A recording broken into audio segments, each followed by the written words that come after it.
Let's play a game before we get into this. In the comment section, tell me what gaming top 10 would you like to see? The one with the most upvotes or the most likes, we will put on the rotation and you will see it on the channel in the near future. Now, video games, they're unique. It's a big, wide world of gaming. Developers are always looking for ways to make their games stand out from the rest, and that can often lead to some very unique gameplay mechanics and features that make the game super memorable.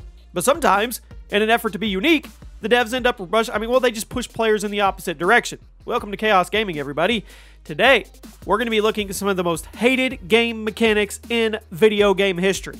You let me know which of these was your least favorite. Drop a like. Make sure those notifications are turned on all over the place, wherever that may be. And here we go. This month's giveaway is for your choice of a PS5 or an Xbox Series X. All you have to do to enter is drop a like, make sure you're subscribed, and leave a comment with your Twitter handle so we can get hold of you telling me which one you want. The winner is picked at the end of the month. Good luck. Divisions in COD WWII. Everybody knows Call of Duty uses perks. Well, COD WWII didn't get the memo.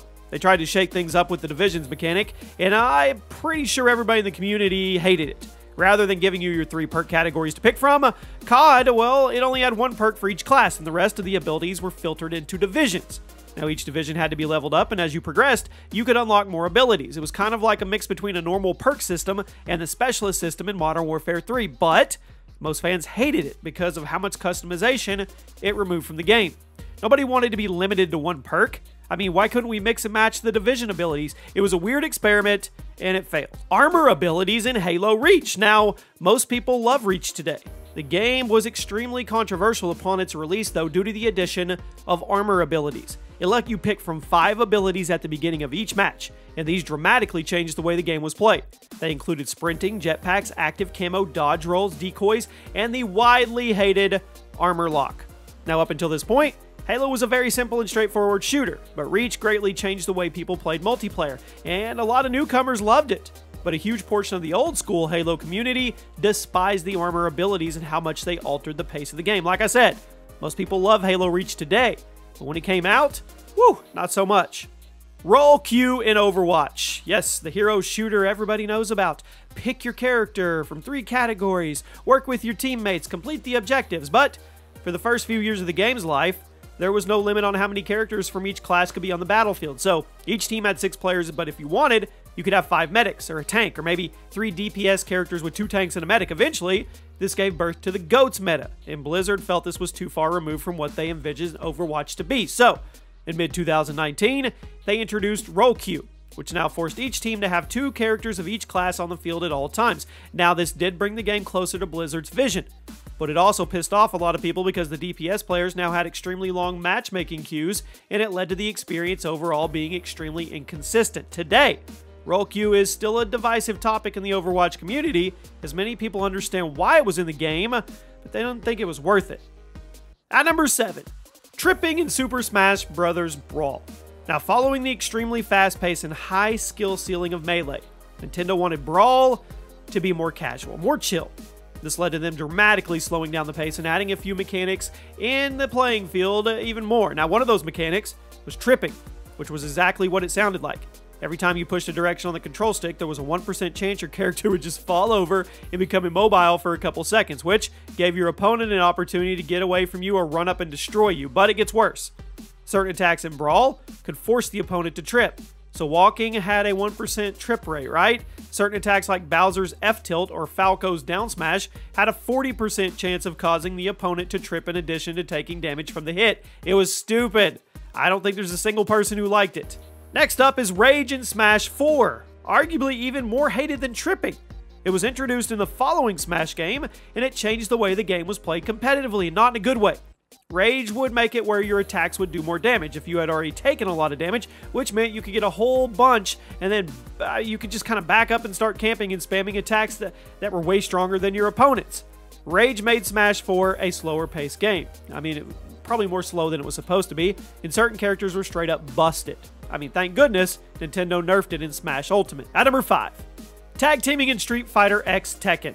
This should have been an amazing game, but the troubled development led to a lot of cut corners and unwanted mechanics. One of the most criticized elements of the game was the tag team mechanic, which introduced the keep the skill gap small, and a small skill gap is never a good idea in a fighting game. tag teams made your characters more intertwined with each other, but it also made the game much more stale because of how much potential team combos had and how obviously overpowered certain teams were when the game launched. Many people criticized it for being too easy, and some even called the game uncompetitive due to the extremely low barrier to entry. That all stemmed from the tag team mechanic. At number 4, manual healing in Black Ops 4. Now, COD has been criticized over the years for its use of regenerating health, but in context of the game, it works. Well, Treyarch decided to shake it up in 2018 with manual healing in Black Ops 4. Much like the armor abilities in Reach, this was an extremely controversial change. Many players loved how it shook up the formula, but others hated it. They did. Instead of letting your health come back by itself like before, you now had to hit a button to start your health regen, and you could only hit that button once every few seconds. So, you had to be smart about when you used it. Now, personally, it wasn't that big of a thing to me. I understand why it rubbed a lot of people the wrong way. It definitely made the gameplay a little deeper, though, but the whole reason a lot of people like Call of Duty is because it's simple. I see both sides of the coin. Weapon variants in Infinite Warfare. Now, this system was widely hated, and it was one of the main reasons why Infinite Warfare was such a flop with the community in general. IW was not the first game to have weapon variants, but it was the first one to make it a central mechanic. Every gun had, I think, 5 to 7 variants. It would change the stats and how you used it. But how did you get the variants? Loot boxes. Yeah, you could use currency from those loot boxes to buy the stuff you wanted, but we all knew Activision wanted you to roll the dice time and time again to get the variants you wanted. Then, as more guns were added to IW, well, it meant more variants. And as icing on the cake, certain variants were blatantly overpowered, leading to many accusing the game of being pay to win, as a player who spent $100 and got lucky would have a statistical advantage over a player who used the base weaponry. The variant system was ripped apart by everybody, and it's the main reason why stat-changing variants never returned in COD. Hopefully, it stays that way. At number 2, input leniency in Street Fighter 4 and 5. Now, fighting games are supposed to be super hard and skill-based. That being said, it shouldn't be hard to see why people hate the input leniency mechanic in the modern Street Fighter games. It was introduced in 4 and then expanded upon in 5, and it remains one of the most controversial topics in the community. For those that don't know, input leniency basically means you don't have to hit angles as precisely as you used to in order to pull off combos. Now, in Street Fighter 2 and 3, as well as most other fighting games, you had to really practice to hit the most precise angles possible on your control stick in order to stay on top of your character's movement. But starting with 4, Capcom started making the angles more forgiving, and they allowed the buttons to be inputted less precisely. This was all done in an effort to make the skill gap smaller and allow less skilled players to keep up. Now, I've already said it, but trying to lower the skill gap in a fighting game never ever ends well. And at number 1 today, most hated game mechanics goes to star cards in Battlefront 2. The mechanic that led to legislation being passed around the world to prevent loot box sales to minors. EA's Battlefront 2 was designed around the star cards, which were basically perks that you could assign to your characters. But these weren't little perks like in Call of Duty, they were giant ones. 25% damage increase, 50% health boost, and there was even some ridiculous 100% damage reductions while doing certain actions. And of course, we all know how you got the star cards. You did not earn them through challenges or progression. You had to get lucky.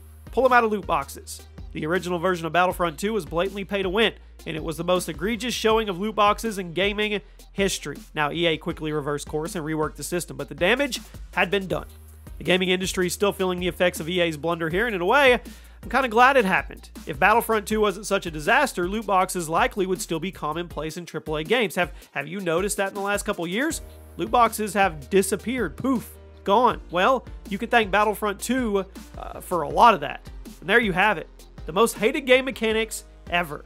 Which ones did you hate the most? Which ones did you not hate so much you wouldn't mind back? I hope you guys have a great day, and I'll see you soon.